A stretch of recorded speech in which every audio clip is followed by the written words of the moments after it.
Fin ಫ್ಯಾಕ್ಟ್ಸ್‌ಗೆ ತಮಗೆಲ್ಲರಿಗೂ ಸ್ವಾಗತ. ಶುಕ್ರವಾರದ ಫಿನ್ ಫ್ಯಾಕ್ಟ್ಸ್‌ನ ಇವತ್ತು ಮಾತಾಡೋಕ್ಕೆ ಬಂದಿದ್ದೀನಿ. ಗುರುವಾರ ಮಾತಾಡ್ಕೊಂಡಿದ್ವಿ ಟ್ರೇಡ್ ಡೀಲ್‌ದು ಬೆಳವಣಿಗೆ ಆಗ್ತಾ ಇದೆ ಅಂತ. ಬಟ್ ನಾನು ವಿಡಿಯೋ ಅಪ್ಲೋಡ್ ಮಾಡೋಷ್ಟೊತ್ತಿಗೆ ಸೈನ್ ಆಗಿ ಹೋಗಿದೆ ಅಂತ ಬಂದಿತ್ತು. ಸೈನ್ ಆಗಿ ಹೋಗಿದೆ ಅಂತ ಬಂದಿದ್ರೂ ಕೂಡ ಒಂದಿಷ್ಟು ವಿಚಾರಗಳು ಹಾಗೆ ಇದೆ. 3 ಮುಖ್ಯವಾದ ವಿದ್ಯಮಾನಗಳಾಗಿದೆ ಶುಕ್ರವಾರ ದಿವಸ. ಒಂದು, US ಮತ್ತು ಇರಾನ್ ಮಧ್ಯೆ ಏನು ಡೀಲ್ ಆಗಬೇಕಾಗಿತ್ತು, ಅದಕ್ಕೆ JD ವ್ಯಾನ್ಸ್ ವೈಸ್ ಪ್ರೆಸಿಡೆಂಟ್ ಅವರೇ ಸ್ವಿಟ್ಜರ್ಲ್ಯಾಂಡ್‌ಗೆ ಹೋಗೋದು ಅಂತೆಲ್ಲ ಆಗಿತ್ತು. ಅದೆಲ್ಲ ಆಗಲಿಲ್ಲ. ಇವರು G7ನಲ್ಲಿ ನಡೀತಾ ಇದೆಯಲ್ಲ ಫ್ರಾನ್ಸಲ್ಲಿ, ಅಲ್ಲೇ ಸೈನ್ ಆಗೋಯ್ತು ಅಂತೆಲ್ಲ ಬಂತು. ಟ್ರಂಪ್ ಅವರೇ ಮಾಡಿದ್ರು ಅಂತ. ಆದರೆ ಸುಮಾರು ವಿಚಾರಗಳು ಹಾಗೆ ಇದೆ. ಏನು, ಯುದ್ಧಕ್ಕಿಂತ ಮುಂಚೆ 120 ಹಡಗುಗಳು ಪ್ರತಿದಿನ ಟ್ರಾವೆಲ್ ಆಗ್ತಾ ಇತ್ತಂತೆ. ಆದರೆ ಈಗ 29 ಏನೋ ಅಷ್ಟೇ ಟ್ರಾವೆಲ್ ಆಗಿದೆ ಶುಕ್ರವಾರ ದಿವಸ. ಹಾಗಾಗಿ ಆ ಟ್ರೇಡ್ ಡೀಲಲ್ಲಿ 14 ಮುಖ್ಯ ಅಂಶಗಳಲ್ಲಿ ಒಂದು ಇಂಪಾರ್ಟೆಂಟ್ ಅಂಶ ಏನಾಗಿತ್ತು ಅಂತಂದರೆ, US ಏನು ಬ್ಲಾಕ್ ಮಾಡಿದ್ರು ಅಲ್ಲಿ ಸ್ಟ್ರೈಟ್ ಆಫ್ ಹಾರ್ಮೋಸಲ್ಲಿ, ಅದನ್ನು ಒಂದು ತಿಂಗಳೊಳಗಡೆ ವಾಪಸ್ ತಗೋಬೇಕು. ಅದೇ ರೀತಿಯಾಗಿ ಇರಾನು ಕೂಡ ಏನು ಚಾರ್ಜಸ್ನ ಕಟ್ಟಿಸ್ಕೊಂಡು ಬಿಡ್ತಾ ಇದ್ರಲ್ಲ, ಪ್ರತಿಯೊಂದು ಹಡಗಿಗೂ ಎಕ್ಸ್ಟ್ರಾ ಟೋಲ್ನ ಥರ ಮಾಡ್ತಾ ಇದ್ರಲ್ಲ, ಆ ಟೋಲಿಂಗ್ ಸಿಸ್ಟಮ್ನ ತೆಗಿಬೇಕು ಅಂತ ಇದ್ದಿದ್ದು ಮೇಯ್ನ್ ಉದ್ದೇಶ ಆಗಿತ್ತು. ಅದು ಸಾಕಾರ ಆಗುತ್ತೆ ಅಂತಲೇ ಸುದ್ದಿ ಕೇಳಿಬರ್ತಾ ಇದೆ. ಎಲ್ಲಿ ತನಕ? 60 ದಿನಗಳ ತನಕ. ಇದು ಲಾಂಗ್ ಲಾಸ್ಟಿಂಗ್ ಆಗೋ ಥರ ಪೀಸ್ ಅಗ್ರಿಮೆಂಟ್ ಆಗುತ್ತಾ? ಅದಕ್ಕೆ ಇನ್ನೂ ಕೂಡ ಉತ್ತರ ಸಿಕ್ಕಿಲ್ಲ. ಜೊತೆಗೆ ಯಾವುದೇ ಫ್ರಂಟಿಂದ ಏನೂ ಆಚೆ ಈಚೆ ಆಗಬಾರ್ದು ಅಂತ ಹೇಳಿದ್ರು ಹೊರತು, ಇಸ್ರೇಲ್ ಇದರ ಭಾಗ ಆಗಿದ್ದಾರೆ. ಇದರಲ್ಲೂ ಅವರೊಬ್ಬರು ಒಂದು ಪಾರ್ಟಿ ಅನ್ನೋದು ಟ್ರೇಡ್ ಡೀಲಲ್ಲಿ ಎಲ್ಲೂ ಉದ್ದೇಶ ಆಗಿಲ್ಲ ಅಂತ ಬರ್ತಾ ಇದೆ. ಇದೆಲ್ಲ ಬೆಳವಣಿಗೆಗಳಾಗ್ತಿದ್ದಾಗೇ ಲೆಬನಾನ್ ಮೇಲೆ, ಸೌತ್ ಲೆಬನಾನ್ ಮೇಲೆ ಇಸ್ರೇಲ್ ಅಟ್ಯಾಕ್ ಮಾಡ್ತು ಅಂತಲೂ ಕೂಡ ಬಂತು ಶುಕ್ರವಾರ ದಿವಸ. ಹಾಗಾಗಿ ಕ್ರೂಡು ಕೂಡ ಸ್ವಲ್ಪ ಜಂಪ್ ಆಗಿತ್ತು. ಹಾಗಾಗಿ ಆ ಒಂದು ಅನಿಶ್ಚಿತತೆ ಯಾವಾಗಲೂ ಇದೆ. ಅಂದರೆ ಯಾವಾಗಲಾದರೂ ಇಸ್ರೇಲ್ ಅಟ್ಯಾಕ್ ಮಾಡ್ತು ಲೆಬನಾನ್ ಮೇಲೆ ಅಂದರೆ ಈ ಲಾಂಗ್ ಲಾಸ್ಟಿಂಗ್ ಆಗಿ ಹೇಗೆ ಇದು ಶಾಂತಿ ಮಾತುಕತೆ ಆಗ್ತಾ ಹೋಗುತ್ತೆ, ಅಲ್ಲೇ ಮುರಿದು ಬೀಳುವಂಥ ಸಾಧ್ಯತೆ ಇದೆ ಅಂತ ಒಂದು ಹಾಗೆ ಇದೆ. ಜೊತೆಗೆ $300 ಬಿಲಿಯನ್ ಏನು ಅಮೆರಿಕ ಕಟ್ಕೊಡ್ಬೇಕು, ಇರಾನ್ದು ಏನೇನು ಇದುವರೆಗೂ ಫ್ರೀಸ್ ಮಾಡಿದ್ರು ಅಸೆಟ್ಟು, ಅದನ್ನೆಲ್ಲ ರಿಲೀಸ್ ಮಾಡಬೇಕು.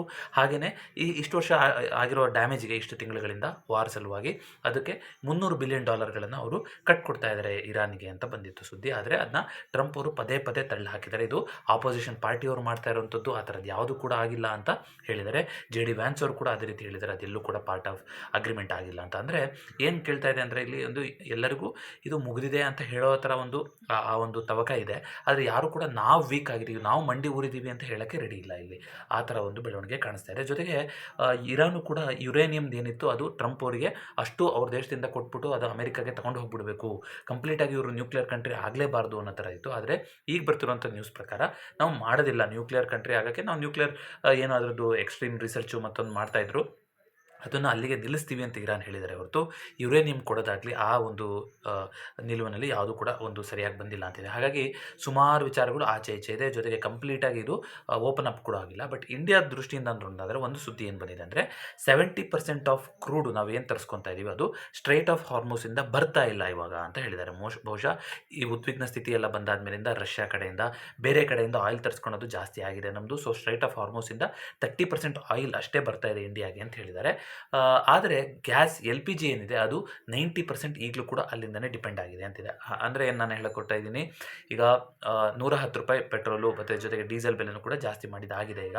ಆದರೆ LPGದು ಒಂದೆರಡು ಸಲ ಇನ್ಕ್ರಿಮೆಂಟ್ ಆಗಿತ್ತು. ಇದೇನಾದರೂ ಮುಂದುವರೆದ ಸ್ಥಿತಿ ಆಯಿತು ಅಂದರೆ ಪೆಟ್ರೋಲ್ ಡೀಸೆಲ್ ಬೆಲೆ ಜಾಸ್ತಿ ಆಗುತ್ತೋ ಇಲ್ಲೋ ಗೊತ್ತಿಲ್ಲ, ಆದರೆ LPG ಬೆಲೆಗಳು ಮತ್ತೆ ಜಾಸ್ತಿ ಆಗುವಂಥ ಸಾಧ್ಯತೆಗಳಿದೆ ಈ ಬಂದಿರೋ ನ್ಯೂಸ್ ನೋಡೋದಾದರೆ.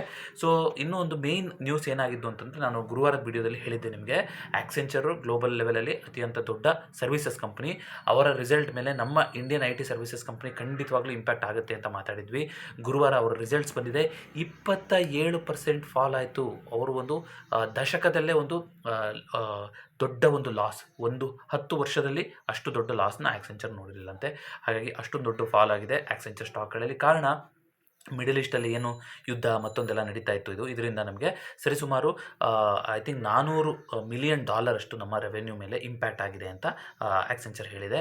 ಅದೇ ರೀತಿಯಾಗಿ ಇದು ಮತ್ತೊಂದು ಕೂಡ ಇವಾಗ ಫ್ಯಾಕ್ಟ್ರ್ ಬರ್ತಾ ಇದೆ. ಅಂದರೆ ಕಂಪ್ನಿಗಳು ಸುಮಾರು ನಾವು ಆ ಗ್ರೌಂಡ್ ಬ್ರೇಕಿಂಗ್ ಟೆಕ್ನಾಲಜಿ ಕೊಡ್ತಾ ಇದ್ದೀವಿ, ರೀಇನ್ವೆಂಟ್ ಮಾಡ್ತಾ ಇದ್ದೀವಿ ಈ ಥರ ಅಂತ ಹೇಳ್ತಾ ಇದ್ದಾರೆ. ಆದರೆ ಇನ್ ರಿಯಾಲಿಟಿ ಆ ಥರದ್ದು ಯಾವುದೂ ಕೂಡ ಮಾಡೋಕ್ಕಾಗ್ತಾ ಇಲ್ಲ ಸರ್ವಿಸ್ ಕಂಪ್ನಿಗಳಿಗೆ. ಜೊತೆಗೆ ಇನ್ನು ಮುಂಬರುವ ದಿನಗಳಲ್ಲಿ ಯಾರು ಕ್ಲೈಂಟ್ಗಳಿರ್ತಾರೆ ಸರ್ವಿಸ್ ಕಂಪ್ನಿಗಳಿಗೆ, ಅವರು ಸ್ಪೆಂಡಿಂಗ್ನ ಕಮ್ಮಿ ಮಾಡ್ತಾ ಹೋಗ್ತಾರೆ. ಸ್ಪೆಂಡಿಂಗ್ನ ಕಮ್ಮಿ ಮಾಡ್ತಾ ಹೋಯಿತು ಅಂತಂದರೆ IT ಕಂಪ್ನಿಗಳ ಪ್ರಾಫಿಟಬಿಲಿಟಿ ಮೇಲೆ, ಅವರ ರೆವೆನ್ಯೂ ಮೇಲೆ ಯಾವ ರೀತಿ ಹೊಡೆತ ಬೀಳುತ್ತೆ ಅಂತ. ಸೊ ಗೈಡೆನ್ಸು ಕೂಡ ಇಯರ್ ಎಂಡ್ ಗೈಡೆನ್ಸು 4 to 5% ಇದ್ದಿದ್ದನ್ನು ಅವರು 3 to 5% ಮಾಡಿದ್ದಾರೆ. ನಮ್ಮ ರಿಸಲ್ಟ್ಸ್ಗಳೆಲ್ಲ ನಮ್ಮ ಕಂಪ್ನಿದು ಜುಲೈಯಿಂದ ಶುರುವಾಗ್ತಾ ಹೋಗುತ್ತೆ, TCS, ಇನ್ಫೋಸಿಸ್, HCL ಎಲ್ಲ. ಸೊ ಅದಕ್ಕಿಂತ ಮುಂಚೆ ಆಕ್ಸೆಂಚರಿಂದ ಈ ಗೈಡ್ಲೈನ್ ಬಂದಿರುವಂಥದ್ದು. ಖಂಡಿತವಾಗ್ಲೂ ಇಂಡಿಯನ್ IT ಅಷ್ಟೇ ಅಲ್ಲ, ಜಪಾನಲ್ಲಿರೋ IT ಸರ್ವಿಸಸ್ ಕಂಪ್ನಿ, ಆಸ್ಟ್ರೇಲಿಯಾದಲ್ಲಿರೋ IT ಸರ್ವಿಸಸ್ ಕಂಪ್ನಿ ಎಲ್ಲದರಲ್ಲೂ ಕೂಡ ಒಂದು ದೊಡ್ಡ ಕ್ರ್ಯಾಶ್ ಆಗಿದೆ. ಅದಕ್ಕೋಸ್ಕರ ಹೇಳ್ತಿರೋದು, ಇದೊಂದು ಮತ್ತೆ ಕ್ರ್ಯಾಶ್ ಆಗುತ್ತಂತ. ಮತ್ತೆ ಕ್ರ್ಯಾಶ್ ಆಗೋದ್ರೆ ನಿಮಗೆ ನಿಫ್ಟಿ IT ಇಂಡೆಕ್ಸ್ ಎಷ್ಟು ಕೆಳಗಡೆ ಬಿದ್ದಿದೆ ಅನ್ನೋದು ಗೊತ್ತಿದೆ. TCS, ಇನ್ಫೋಸಿಸ್ ಎಲ್ಲ ಆಲ್ಮೋಸ್ಟ್ 50% 5 ಇಯರ್ ಲೋನಲ್ಲಿ ನಡೀತಾ ಇದೆ. 5 ವರ್ಷದ ಲೋ ಲೆವೆಲಲ್ಲಿ ಬಂದು ನಡೀತಾ ಇದೆ. ಇದು ಇನ್ನೂ ಕೂಡ ಮುಂದುವರಿಯುತ್ತೆ. ಇದು ಬಾಟಮ್ ಔಟ್ ಆಯಿತು, ಇಲ್ಲಿಂದ ಚೇಂಜ್ ಆಗುತ್ತೆ ತುಂಬ ವ್ಯಾಲ್ಯೂ ಲೆವೆಲ್ಗೆ ಅಂತ ಅನಿಸಿದ್ರು ಕೂಡ ಇವಾಗ 3% 6% ಫಾಲ್ ಬಂದಿರುವಂಥದ್ದು. IT ಕಂಪನಿಗಳ ನೆಕ್ಸ್ಟ್ ಭವಿಷ್ಯ ಏನು ಅನ್ನೋದು ಇವಾಗ ಒಂದು ಕ್ವಶನ್ನ ಮಾಡಿದೆ. ಭಾರತಿ ಏರ್ಟೆಲ್ 1.92% ಅಪ್ ಮೂವ್ಮೆಂಟ್ ಬಂದಿದೆ. ರಿಲಯನ್ಸಿನ AGM ಆಯಿತು. ಸೊ ರಿಲಯನ್ಸಿನ ಎನರ್ಜಿ ಸೆಕ್ಟ್ರಲ್ಲಿ ಏನೇನು ಘೋಷಣೆಗಳು ಬರುತ್ತೆ, ಏನು ಕತೆ ಅನ್ನೋದು ಇಂಟ್ರೆಸ್ಟಿಂಗ್ ಆಗಿತ್ತು. ಅವರು ಒಂದು ಸ್ಟಾರ್ಲಿಂಕ್ ಥರ ಒಂದು ಸ್ಯಾಟಲೈಟ್ನ ನಾವು ಮಾಡ್ತೀವಿ, ಲೋ ಅರ್ತ್ ಆರ್ಬಿಟಿಂಗ್ ಸ್ಯಾಟಲೈಟ್ನ ಮಾಡಿ ಇಂಟರ್ನೆಟ್ ಸ್ಲೈಸಿಂಗ್, ಇವರೇನು ಪೋಸ್ಟ್ ಪೇಯ್ಡ್ ಕಸ್ಟಮರ್ಸ್ಗೆ ಸ್ಪೆಸಿಫಿಕ್ ಇಂಟರ್ನೆಟ್ ಕೊಡ್ತೀವಲ್ಲ ಆ ಥರದ್ದು ಇವರು ಕೂಡ ಕೊಡೋಕ್ಕೆ ಶುರು ಮಾಡ್ತೀವಿ ಅಂತ ಹೇಳಿದ್ದಾರೆ. ನೆಟ್ ಸ್ಲೈಸಿಂಗ್ ಅಂತ ಕರೀತಾರೆ. ನೆಟ್ ನ್ಯೂಟ್ರಾಲಿಟಿ ವಿರುದ್ಧ ಆಗಿತ್ತು, ಬಟ್ ಎರಡೂ ಕಂಪ್ನಿಗಳು ಕೂಡ ಅದಕ್ಕೆ ಸಪೋರ್ಟ್ ಮಾಡ್ಕೊಂಡಿದ್ರು.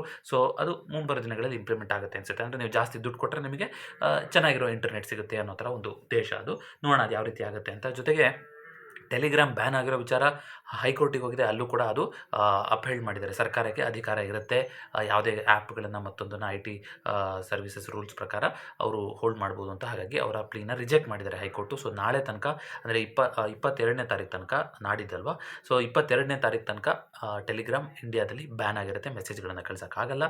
22ನೇ ತಾರೀಕು ಆದಮೇಲೆ 23ನೇ ತಾರೀಕಿಂದ ನೀವು ಮೆಸೇಜ್ಗಳನ್ನು ಕಳಿಸ್ಕೋಬೋದು, ಆದರೆ ಎಡಿಟ್ ಮಾಡೋಕ್ಕಾಗೋದಿಲ್ಲ ಮೆಸೇಜ್ನ. ಇದು ನೀಟ್ ಪ್ರಶ್ನೆ ಪತ್ರಿಕೆ ಸೋರಿಕೆಗೆ ಅಂತ ಸರ್ಕಾರ ತಗೊಂಡಿರುವಂಥ ಕ್ರಮ ಆಗಿದೆ. ಸೊ ರಿಲಯನ್ಸ್ AGMಲ್ಲಿ ಜಿಯೋದು IPO ಕನ್ಫರ್ಮೇಷನ್ ಮಾಡಿದ್ದಾರೆ. ಡ್ರಾಫ್ಟ್ ರೆಡ್ ಹೆರಿಂಗ್ ಪ್ರಾಸ್ಪೆಕ್ಟಿಸ್ ಅಪ್ರೂವ್ ಆಗಿದೆ ಸೆಬಿ ಕಡೆಯಿಂದನೂ ಕೂಡ ಅಂತ ಕೂಡ ಹೇಳಿದ್ದಾರೆ. ಆದರೆ ಯಾವ ಒಂದು ಪ್ರೈಸ್ ಬ್ಯಾಂಡಲ್ಲಿ ಕೊಡ್ತೀವಿ ಅಂತ ಹೇಳಿಲ್ಲ IPO. ಬಟ್ 11.3 ಲಕ್ಷ ಕೋಟಿ ವ್ಯಾಲ್ಯೂಯೇಷನ್ಗೆ ಇದೆ ಇವಾಗ ಜಿಯೋ. ಜೊತೆಗೆ ಅರ್ಧಕ್ಕೆ ಅರ್ಧ ರಿಲಯನ್ಸ್ ಜಿಯೋ ಯಾರು ಯೂಸ್ ಮಾಡ್ತಾಯಿದ್ರು ಅವರು 5Gಲಿದ್ದಾರೆ. 2030 ಅವ್ರನ್ನೆಲ್ಲರನ್ನೂ ಕೂಡ 5G ಕಂಪ್ಲೀಟಾಗಿ ಕನ್ವರ್ಟ್ ಮಾಡೋ ಉದ್ದೇಶ ಇದೆ ಅಂತ ಹೇಳಿದ್ದಾರೆ. ದೇಶದ ದೊಡ್ಡ ಒಂದು 539 ಮಿಲಿಯನ್ ಅಂದರೆ ಹೆಚ್ಚು ಕಮ್ಮಿ 53 ಕೋಟಿ ಸಬ್ಸ್ಕ್ರೈಬರ್ಸ್ ಇದ್ದಾರೆ ರಿಲಯನ್ಸ್ ಜಿಯೋಗೆ ಅಂತ ಕೂಡ ಹೇಳಿದ್ದಾರೆ. ಜೊತೆಗೆ 35% ಜಿಯೋ IPOನಲ್ಲಿ ರೀಟೇಲ್ ಪಾರ್ಟಿಸಿಪೇಷನ್ಗೆ ಅವಕಾಶ ಇರುತ್ತೆ ಅಂತ ಹೇಳಿದ್ದಾರೆ. ಇದಿಷ್ಟು ಪ್ರಮುಖವಾಗಿ ಕೇಳುವಂಥ ಸುದ್ದಿಗಳು. ಸೊ ಟಾಪ್ ಲೂಸರ್ ಇನ್ಫೋಸಿಸ್ ಆಗಿತ್ತು Nifty 50ನಲ್ಲಿ ಶುಕ್ರವಾರ ದಿವಸ. ಅದೇ ರೀತಿಯಾಗಿ ಟಾಪ್ ಗೇನರು ಝೊಮ್ಯಾಟೊ, ಯಾಕೆಂದರೆ ಝೊಮ್ಯಾಟೊ ಬ್ಯಾಕ್ ಮಾಡಿರುವಂತಹ ಕಲ್ಟ್ ಫಿಟ್ ಏನಿದೆ, ಕಲ್ಟ್ ಜಿಮ್ಮು ಮತ್ತೊಂದು ಕೆಲವು ಯೂಸ್ ಮಾಡ್ತೀವಲ್ವ ಅಪ್ಲಿಕೇಶನ್ನು, ಅದು IPOಗೆ ಸಜ್ಜಾಗ್ತಾ ಇದೆ ಅಂತ ಬರ್ತಾರೆ. ಸೊ ದೊಡ್ಡ ದೊಡ್ಡ IPOಗಳು NSE IPO, ಕಲ್ಟ್ IPOಗಳು ಬರ್ತಾ ಇದೆ, ಜೊತೆಗೆ ಜಿಯೋ IPOಗಳು ಬರ್ತಾ ಇದೆ. ಸೊ ಒಂದಿಷ್ಟು ಚೇಂಜಸ್ ಆಗ್ತಾ ಇದೆ, ನೋಡೋಣಂತ ಯಾವ ರೀತಿ ಆಗುತ್ತೆ ಅಂತ. ಅದೇ ರೀತಿಯಾಗಿ HDFC ಬ್ಯಾಂಕಲ್ಲಿ ಇಂಟರಿಮ್ ಚೇರ್ಮನ್ ಆಗಿ ಅವರು ಮಿಸ್ತ್ರಿ ಅವರು ಇದ್ರಲ್ಲ, ಅವ್ರನ್ನ ಕಂಟಿನ್ಯೂ ಮಾಡ್ಬೋದು ಅಂತ RBI ಅದಕ್ಕೆ ಗ್ರೀನ್ ಸಿಗ್ನಲ್ ಕೊಟ್ಟಿದೆ. ಬಟ್ ಡಿಸ್ಪೈಟ್ ದಟ್ HDFCನಲ್ಲಿ 2.4% ಕರೆಕ್ಷನ್ ಇದೆ. ಬಿಕಾಸ್ HDFC AMCನಲ್ಲಿ ಒಂದಿಷ್ಟು ಅವ್ಯವಹಾರ ನಡೆದಿದೆ, ಅದ್ರ ಬಗ್ಗೆ ಇನ್ವೆಸ್ಟಿಗೇಷನ್ ಶುರುವಾಗಿದೆ ಅನ್ನೋದೆಲ್ಲ ನ್ಯೂಸ್ ಬಂದಿತ್ತು. ಸೊ ಆ ಕಾರಣಕ್ಕಾಗಿ HDFC ಬ್ಯಾಂಕ್ ಕೂಡ ನೆಗೆಟಿವಿಟಿಗೆ ಹೋಗ್ತಾ ಹೋಯಿತು. Nifty ನೆಕ್ಸ್ಟ್ 50ನಲ್ಲಿ ಅಂತ ನಾವು ನೋಡ್ತಾ ಬರೋದಾದರೆ, Nifty ನೆಕ್ಸ್ಟ್ 50ನಲ್ಲಿ ಐ ಥಿಂಕ್ L&T ಮೈಂಟ್ರಿ ಹೇಗೇನು IT ಸೆಕ್ಟರ್ನ ಸ್ಟಾಕು, ಅದು 4% ಕರೆಕ್ಷನ್ ಬಂದಿದೆ ನೋಡಿ, ಅದು ಟಾಪ್ ಲೂಸರ್ ಆಗಿದೆ. ಹಾಗೆಯೇ BPCLಲ್ಲಿ 3%, ವೇದಾಂತದಲ್ಲಿ 1.7, ಯುನೈಟೆಡ್ ಸ್ಪಿರಿಟ್ಸಲ್ಲಿ 2.2, DLF, ಮುತ್ತೂಟ್ ಫೈನಾನ್ಸು, ಇದರಲ್ಲೆಲ್ಲ ಒಂದಿಷ್ಟು ಕರೆಕ್ಷನ್ಗಳು ಬಂದಿತ್ತು. ಯಾಕಂದರೆ ಗೋಲ್ಡ್ ಸಿಲ್ವರ್ದು ಚೆನ್ನಾಗಿದೆ ಇವಾಗ. ಒಂದಿಷ್ಟು ಟ್ರೇಡ್ ಡೀಲೆಲ್ಲ ಸೆಟ್ಲ್ ಆಗ್ತಿದೆ, ಮತ್ತೊಂದು ಆಗ್ತಿದೆ ಅಂದರೆ ಅದಕ್ಕೂ ಕೂಡ ನೆಗೆಟಿವ್ ಆಗಿ ರಿಯಾಕ್ಟ್ ಆಗ್ತಾ ಹೋಗುತ್ತೆ. ಜೊತೆಗೆ ಫೆಡ್ ಹಾಕಿಶ್ ಮೂಮೆಂಟ್ಸ್ ಅಂದರೆ ಅದಕ್ಕೂ ಕೂಡ ನೆಗೆಟಿವ್ ಆಗಿ ರಿಯಾಕ್ಟ್ ಆಗ್ತಾ ಹೋಗುತ್ತೆ. ತುಂಬ ರ್ಯಾಲಿ ಆಗಿದೆಯಲ್ಲ, ಒಂದು ಕಾರಣ ಬೇಕು ಸೆಲ್ ಆಗೋಕ್ಕೆ, ಆ ಥರ ಆಗಿದೆ ಗೋಲ್ಡ್ ಕತೆ. ಟಾಟಾ ಕ್ಯಾಪಿಟಲಲ್ಲಿ 6.18% ಅಪ್ ಮೂವ್ಮೆಂಟ್ ಬಂದಿರೋದ್ರ ಮೂಲಕ ಅದು Nifty ನೆಕ್ಸ್ಟ್ 50ಯ ಟಾಪ್ ಗೇನರ್ ಆಗಿತ್ತು. ಸೊ ಓವರಾಲ್ ನಾವು ನೋಡ್ತಾ ಬರೋದಾದರೆ ಯಾವ ರೀತಿಯಾಗಿದೆ ಅಂತ, ಟ್ರೇಡಿಂಗ್ ವ್ಯೂನಲ್ಲಿ ಯಾಕೋ ಚಾರ್ಟ್ಸ್ಗಳು ಲೋಡ್ ಆಗ್ತಾ ಇಲ್ಲ, ಆದರೆ ನಿಫ್ಟಿದು ಮಾತಾಡೋಣಂತೆ. ಬಟ್ ನಿಮಗೆ ಗೊತ್ತಿದೆ 24,000ದಲ್ಲಿ ಒಂದು ಸಪೋರ್ಟ್ ಬಿಲ್ಡಪ್ ಆಗಿತ್ತು ಅಂತ ಮಾತಾಡಿದ್ವಿ. ಆದರೆ 24,000ನ ಬ್ರೀಚ್ ಆಗಿತ್ತು ಶುಕ್ರವಾರ ದಿವಸ. ನೀವು ಇಲ್ಲಿ ನೋಡೋದಾದ್ರೆ ಇಲ್ಲಿ ಕಾಣಿಸುತ್ತಾ ಹೋಗುತ್ತೆ 24,000ನ ಬ್ರೀಚ್ ಆಗಿತ್ತು. ಸೊ ಇಲ್ಲಿ ಈ ಪಾಯಿಂಟಲ್ಲಿ 24,000ನ ಬ್ರೀಚ್ ಆಗಿ ಮತ್ತೆ ರೇಂಜ್ ಆಗಿ ಐ ಥಿಂಕ್ ಇದು ಡೈಲಿ ಕ್ಯಾಂಡಲಲ್ಲಿ ಇಲ್ಲ. ಇದು ಒಂದು ನಿಮಿಷ, ಇಲ್ಲಿ ಡೈಲಿ ಕ್ಯಾಂಡಲಿಗೆ ಇಲ್ಲೇ ಸ್ವಿಚ್ ಮಾಡೋಣ, ಯಾಕಂದರೆ ಸ್ವಲ್ಪ ಗ್ಲಿಚ್ ಬಂದಿದೆ. ಸೊ ಡೈಲಿ ಕ್ಯಾಂಡಲಲ್ಲಿ ಅಂತ ನೋಡ್ತಾ ಬರ್ತಾರೆ ಈ ರೀತಿ ಬರ್ತಾ ಇದೆ. ಇನ್ನೂ ಹತ್ತಿರದ್ದು ಕೊಟ್ಟಿದ್ದಿದ್ರೆ ಇಲ್ಲೇ ತೋರಿಸ್ಬಿಡ್ತಾ ಇದ್ದೆ. ಓಕೆ, 9:45ಗೆ ಶುರುವಾಗಿ 3 ಗಂಟೆಗೆ ಮುಗಿದಿರೋದು ಐ ಥಿಂಕ್ ಇದೆ ಅಂತ ಕಾಣಿಸುತ್ತೆ. ಸೊ 24,000ಕ್ಕಿಂತ ಕೆಳಗಡೆ ರೇಂಜಲ್ಲೇ ಟ್ರೇಡ್ ಆಗ್ತಾ ಇತ್ತು. ಲಾಸ್ಟ್ ಟೈಮಲ್ಲಿ FIಗಳು ಬೈ ಮಾಡಿದ್ದಾರೆ. ಆಶ್ಚರ್ಯಕರ ಅನ್ನೋ ರೀತಿ 4,000 ಕೋಟಿಯನ್ನು ಬೈ ಮಾಡಿದ್ದಾರೆ FIಗಳು. ಈ ಕಾರಣದಿಂದ 24,000ನ ಮತ್ತೆ ಮೇಲ್ಗಡೆ ಬಂದು ಕ್ಲೋಸಿಂಗ್ ಆಗಿದ್ದೀವಿ. ಗಿಫ್ಟ್ ನಿಫ್ಟಿ 24,090 ನಡೀತಾ ಇದೆ. ಜೂನ್ 10th ಅಂತ ಕಾರಣದಿಂದಾಗಿ ಶುಕ್ರವಾರ US ಮಾರ್ಕೆಟ್ ರಜಾ ಇತ್ತು. ಹಾಗಾಗಿ US ಮಾರ್ಕೆಟ್ ಫಂಕ್ಷನಿಂಗ್ ಆಗಿಲ್ಲ ಶುಕ್ರವಾರ ದಿವಸ. ಅವ್ರಿಗೂ ಕೂಡ ಲಾಂಗ್ ವೀಕೆಂಡು, ಅದನ್ನೆಲ್ಲ ಕಳ್ಕೊಂಡು ಸೋಮವಾರ ದಿನ ಓಪನ್ ಆಗ್ತಾ ಹೋಗ್ತಾರೆ, ನೋಡೋಣಂತೆ. ಇಂಡಿಯಾ ವೆಕ್ಸು ಒಂದು ಕಾಲದಲ್ಲಿ ತುಂಬ ಮೇಲ್ಗಡೆ ಹೋಗಿತ್ತು. ಆ್ಯಕ್ಚುಲಿ 14, 15, ಒಂದು 5-6% ಮೇಲ್ಗಡೆ ಹೋಗಿತ್ತು. ಅದೇ ಐ ಥಿಂಕ್ 13 ಮೇಲ್ಗಡೆ ಹೋಗಿತ್ತು. ಕೊನೆ ಟೈಮಲ್ಲಿ FIಗಳು ಬೈಯಿಂಗ್ ಆದಮೇಲೆ 2.35% ಬಂದಿದೆ. ಸ್ವಲ್ಪ ಇಂಡಿಯಾ ವೆಕ್ಸು ಮತ್ತು 13-10 ಬಂದಿದೆ. ಮಿಡ್ ಕ್ಯಾಪ್ ಬಿಟ್ಟರೆ ಇನ್ನೆಲ್ಲ ಸೆಕ್ಟರ್ಗಳಲ್ಲೂ ಕೂಡ ಒಂದಿಷ್ಟು ಸೆಲ್ಲಿಂಗೇ ಬಂದಿದೆ. ಬಟ್ ಕೊನೆ ಟೈಮಲ್ಲಿ ಸ್ವಲ್ಪ ರಿಕವರ್ ಆಗಿದೆ ಅಂತ ಹೇಳ್ಬೋದಿತ್ತು. ಇಂಟ್ರಾಡೇನಲ್ಲಿ ಇನ್ನೂ ಕೂಡ ಫಾಲ್ ಬಂದಿತ್ತು. ಕ್ರೂಡು ನಾನು ಆಗಲೇ ಹೇಳಿದಾಗೆ ಇವ್ರು ಕೊಡೋದಿಲ್ಲ ಅಂತ ಹೇಳ್ತಾ ಇದ್ದಾರೆ, ಅವ್ರು ಬಿಡೋದಿಲ್ಲ ಅಂತ ಹೇಳ್ತಾರೆ, ಮತ್ತು ಕ್ಲಾರಿಟಿಗಳಿಲ್ಲ, ಅಷ್ಟು ಶಿಪ್ಗಳು ಓಡಾಡ್ತಾ ಇಲ್ಲ. ಹಾಗಾಗಿ 80ಕ್ಕಿಂತ ಕೆಳಗಡೆ ಬಂದಿದ್ದು, ತಿರ್ಗಾ 81ರ ಮೇಲ್ಗಡೆ ಹೋಗಿದೆ. ಸೊ ನೋಡೋಣ, ನಿನ್ನೆ US ಮಾರ್ಕೆಟ್ ರಜೆ ಇತ್ತು. ಸೊ ನಾಳೆ ಯಾವ ರೀತಿಯಾಗಿ ಟ್ರೇಡ್ ಆಗುತ್ತೆ ಅಂತ 7200 ಚಿಲ್ಲರೆಗೆ ಬಂದಿದೆ. ಗೋಲ್ಡ್ ಸಿಲ್ವರಲ್ಲಿ ಇನ್ನೂ ಕೂಡ ದೊಡ್ಡ ಕರೆಕ್ಷನ್ ಆಯಿತು. ಐ ಥಿಂಕ್ ಸಿಲ್ವರ್ 3%, ಗೋಲ್ಡು ಹತ್ತತ್ರ 3% ಕರೆಕ್ಷನ್ ಆಗಿತ್ತು. ಕೊನೆ ಟೈಮಲ್ಲಿ ಸ್ವಲ್ಪ ರಿಕವರಿ ಆಗಿದೆ. ಇವಾಗ 2,33,000 ತಲುಪಿದೆ. 2,30,000 ಹತ್ತತ್ರ ಬಂದಿತ್ತು. ಅದೇ ರೀತಿ ಸಿಲ್ವರು, ಹಾಗೆಯೇ ಗೋಲ್ಡು 1,47,000 ನಡೀತಾ ಇದೆ. ಅಫ್ಕೋರ್ಸ್ 24 ಕ್ಯಾರೆಟ್ ಗೋಲ್ಡ್ ಪ್ರೈಸ್ ಆಗಿರುತ್ತದು. ಹಾಗೆಯೇ ಬಿಟ್ಕಾಯಿನ್ ನೋಡೋದಾದರೆ 63,000, ಐ ಥಿಂಕ್ 24 ಗಂಟೆ ನಡೆಯೋದಿದೆ ಒಂದೇ ಅಲ್ವಾ, 63,000 ನಿಂತಿದೆ ಬಿಟ್ಕಾಯಿನು. ಹಾಗೆಯೇ ನ್ಯಾಚುರಲ್ ಗ್ಯಾಸಲ್ಲೂ ಕೂಡ ಕರೆಕ್ಷನ್ ಬಂದಿತ್ತು. ರುಪಿ ಏನಾಗಿದೆ ಅಂತ ನಾವು ನೋಡ್ತಾ ಬರೋದಾದರೆ ₹94.31 ಬಂದಿದೆ. ಸೊ 95ಕ್ಕಿಂತ ಕೆಳಗಡೆ ಬಂದಿದೆ ಫೈನಲಿ ರುಪಿ. ನೋಡೋಣ ಐ ಥಿಂಕ್ ಈ ಶನಿವಾರನೂ ಕೂಡ ಒಂದು ವೇರಿಯಬಲ್ ರೆಪೋ ರೇಟ್ ಆಕ್ಷನ್ ಅಂತ ಇರುತ್ತಲ್ಲ RBI ಕಡೆಯಿಂದ, ಅದು ನಡೆದಿತ್ತು. ಇದಿಷ್ಟು ಮೇಯ್ನಾಗಿ ಇಂಡೆಕ್ಸ್ ಯಾವ ರೀತಿಯಾಗಿತ್ತು ಅನ್ನೋದು ಸುದ್ದಿ. ಜೊತೆಗೆ ವಾಪಸ್ ನಾವು ಹೀಟ್ ಮ್ಯಾಪ್ ನೋಡ್ಕೊಂಬರೋದಾದರೆ, ಐ ಥಿಂಕ್ 129 ಸ್ಟಾಕ್ಗಳು ನೆಗೆಟಿವ್ ಆಗಿತ್ತು. ಈ ರೇಷೋ ಇನ್ನೂ ಜಾಸ್ತಿ ಇತ್ತು. ಕೊನೆ ಟೈಮಲ್ಲಿ ಒಂದಿಷ್ಟು ಚೇಂಜಸ್ ಆಗಿದೆ. ನಿಫ್ಟಿನಲ್ಲಿ 29 ಕಂಪ್ನಿಗಳು ನೆಗೆಟಿವ್ ಆಗಿದೆ. ಬ್ಯಾಂಕ್ ನಿಫ್ಟಿನಲ್ಲಿ 9 ಕಂಪ್ನಿಗಳು. ಸೊ ಇಂಟ್ರಾಡೇನಲ್ಲಿ ಯಾವ ಸೆಕ್ಟರ್ ಯಾವ ರೀತಿ ಇತ್ತು ಅಂತ ನೋಡೋದಾದರೆ, ಐ ಥಿಂಕ್ ಬೆಸ್ಟ್ ಸೆಕ್ಟರ್ ಅಂದರೆ ಅದು ಹೆಲ್ತ್ ಕೇರ್ ಆಗಿತ್ತು, ಫಾಲೋಡ್ ಬೈ ಫಾರ್ಮಾ, ಡಿಫೆನ್ಸು. ಯಾವ್ಯಾವುದು ಒಂದು ಡಿಫೆನ್ಸ್ ಆಗಿ ಆ್ಯಕ್ಟ್ ಆಗ್ತಾ ಹೋಗುತ್ತೆ ಅನಿಶ್ಚಿತತೆ ಟೈಮಲ್ಲಿ, ಆ ಸೆಕ್ಟರ್ಗಳೇ ಪಾಸಿಟಿವ್ ಆಗಿ ಉಳ್ಕೊಂಡಿದೆ. IT 3.65% ಕರೆಕ್ಷನ್ ಬಂದಿದೆ IT ಸೆಕ್ಟರಲ್ಲಿ. ಜೊತೆಗೆ ICICI ಪ್ರುಡೆನ್ಷಿಯಲ್ ಲೈಫ್ ಇನ್ಶೂರೆನ್ಸಲ್ಲಿ ಒಂದು ಸೆಲ್ಲಿಂಗ್ ಬಂದಿದೆ. ಐ ಥಿಂಕ್ ICICI AMCನಲ್ಲಿ ಲಾಸ್ಟ್ ಡಿಸೆಂಬರಲ್ಲಿ ಏನು ಲಿಸ್ಟ್ ಆಗಿತ್ತು, ಲಾಕಿನ್ ಪೀರಿಯಡ್ ಮುಗಿತಾ ಇದೆ ನೋಡಿ. ಯಾರಾದರೂ ಹೊಸದಾಗಿ IPO ಬಂದಿತ್ತು ಅಂದರೆ ಅದರಲ್ಲಿ ದೊಡ್ಡ ಇನ್ವೆಸ್ಟರ್ಸ್ಗಳಿಗೆ ಪಂಪ್ ಆ್ಯಂಡ್ ಡಂಪ್ ಮಾಡಬಾರ್ದು ಅನ್ನೋ ಕಾರಣದಿಂದ ಏನು ಮಾಡ್ತಾರೆ, ಇಮಿಡಿಯೇಟಾಗಿ ಎಕ್ಸಿಟ್ ಮಾಡೋಕ್ಕೆ ಬಿಡೋದಿಲ್ಲ ಅವ್ರನ್ನ. ಒಂದು 6 ತಿಂಗಳು ಒಂದು ಸ್ಟೆಬಿಲಿಟಿ ಇರಲಿ, ರಿಟೇಲ್ ಇನ್ವೆಸ್ಟರ್ಸ್ ಟ್ರ್ಯಾಪ್ ಆಗಬಾರ್ದು ಅಂತ ಇರುತ್ತೆ. ಸೊ ಆ ಲಾಕಿನ್ ಪೀರಿಯಡ್ಗಳು ಸುಮಾರು ಕಂಪ್ನಿಗಳದ್ದು ಈ ವರ್ಷ ಮುಗಿತಾ ಇದೆ. ICICI AMCದು ಈ ವರ್ಷ ಮುಗಿತಾ ಇದೆ ಅಂತ ಕೇಳ್ಪಟ್ಟೆ. ಹಾಗೆಯೇ BDL, ಭಾರತ್ ಡೈನಾಮಿಕ್ಸು ಟಾಪ್ ಗೇನರ್ ಆಗಿತ್ತು. F&O ಸ್ಟಾಕ್ಸ್ಗಳಲ್ಲಿ ಅಂತ ನೋಡಿದ್ರೆ ICICI pro life insurance 4.17% correction ಬಂದರ ಮೂಲಕ ಟಾಪ್ ಲೂಸರ್ ಆಗಿದೆ. ಸೊ ಓವರಾಲ್ ನೋಡ್ತಾ ಬರೋದಾದರೆ, ಐ ಥಿಂಕ್ ಕ್ಲೈಂಟ್ ಈಗಲೂ ಕೂಡ ಬುಲ್ಲಿಶ್ ಆಗಿ ಉಳ್ಕೊಂಡಿದ್ದಾರೆ. FIಗಳು ಬೇರಿಶ್ ಆಗಿದ್ದಾರೆ, ಸ್ಟ್ರಾಂಗ್ ಬೇರಿಶ್ ಆಗಿದ್ದಾರೆ. ಸೊ ಅದು ಹೇಳ್ತಾ ಹೋಗುತ್ತೆ ಏನಾಗುತ್ತೆ ಅಂತ. ಆ್ಯಕ್ಚುಲಿ ನಿಫ್ಟಿ IT ಅಷ್ಟು ದೊಡ್ಡದಾಗಿ ಬಿದ್ದೂ ಕೂಡ ನಾವು ಮಾರ್ಕೆಟು 24,000 ಕ್ಲೋಸಿಂಗ್ ಆಗಿರುವಂಥದ್ದು ಒಂದು ಪಾಸಿಟಿವ್ ನ್ಯೂಸ್ ಅಂತಲೇ ಹೇಳ್ಬೋದು, ಥ್ಯಾಂಕ್ಸ್ ಟು FIs. ಯಾಕಂದರೆ FIಗಳು ಬೈ ಮಾಡಿರಲಿಲ್ಲ ಅಂತ ಅಂದಿದ್ದರೆ ನೋಡಿ, 4,859 ಕೋಟಿ DIಗಳು ಆಲ್ರೆಡಿ ಸೆಲ್ ಮಾಡಿದ್ರು. ನಿನ್ನೆ FIಗಳು ಕೂಡ ಸೆಲ್ ಮಾಡಿದ್ರು ಅಂತಂದರೆ ನಾವು 23,900 ಅಥವಾ ಅದಕ್ಕಿಂತ ಕೆಳಗಡೆ ಕ್ಲೋಸ್ ಆಗುವಂಥ ಸಾಧ್ಯತೆ ಇತ್ತು. ಕ್ಯಾಶ್ ಮಾರ್ಕೆಟಲ್ಲಿ FIಗಳು ಫಾರ್ ದ ಫಸ್ಟ್ ಟೈಮ್ ಇಷ್ಟೊಂದು ನಂಬರಲ್ಲಿ ಬೈ ಮಾಡಿರೋಂಥ ನಾವು ನೋಡ್ತಿರೋಂಥದ್ದು.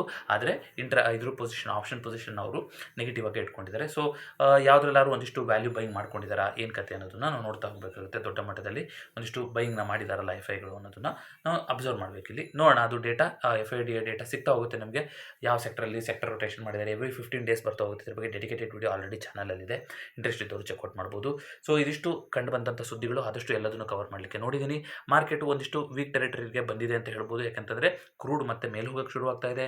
ಜೊತೆಗೆ ITದು ಒಂದು ತುಂಬ ಕನ್ಸರ್ನಿಂಗ್ ಆಗಿದೆ. ಇವಾಗ IT ಒಂದಿಷ್ಟು ಶೇಕ್ ಆಯಿತು ಅಂತಂದರೆ ಇಂಡಿಯಾದಲ್ಲಿ ಸಾಕಷ್ಟು ಸೆಕ್ಟರ್ಗಳಿಗೆ ಅದು ಇಂಪ್ಯಾಕ್ಟ್ ಬೀಳ್ತಾ ಹೋಗುತ್ತೆ. ಎಸ್ಪೆಷಲಿ ರಿಯಲ್ ಎಸ್ಟೇಟ್ ಸೆಕ್ಟರ್ಗಳು ಕೂಡ ಅದನ್ನ ಆಲ್ರೆಡಿ ನೀವು ನೋಡ್ತಾ ಇದ್ದೀರಾ ನೋಡಿ. IT ಜೊತೆಗೆ real estate sector, oil and gas, ಈಗಿನ ಕ್ರೂಡ್ ಕಾಲದಿಂದಾಗಿ ರಿಯಲ್ ಎಸ್ಟೇಟ್ ಸೆಕ್ಟರ್ ಅದ್ರ ಜೊತೆಗೆ ಟೈಅಪ್ ಆಗಿರುವಂಥ ಸೆಕ್ಟರ್ಗಳೇ ಆಗಿರುತ್ತೆ. ಹಾಗಾಗಿ ಇದೆಲ್ಲದೂ ಕೂಡ ಒಂದು ಡಿಪೆಂಡೆನ್ಸಿನ ಹೊಂದಿರುತ್ತೆ. ಇದಿಷ್ಟು ಇವತ್ತಿನ ಫಿನ್ಫ್ಯಾಕ್ಟ್ಸ್ ಆಗಿತ್ತು. ಈ ವಿಡಿಯೋ ಇಷ್ಟ ಆಗಿರುತ್ತೆ ದಯವಿಟ್ಟು ವಿಡಿಯೋನ ಲೈಕ್ ಮಾಡಿ ಹಾಗೂ ಚಾನಲ್ಗೆ ಸಬ್ಸ್ಕ್ರೈಬ್ ಮಾಡಿ. ಮತ್ತೊಂದು ವಿಡಿಯೋದೊಂದಿಗೆ ಭೇಟಿಯಾಗೋಣ. ಎಲ್ಲರಿಗೂ ನಮಸ್ಕಾರ.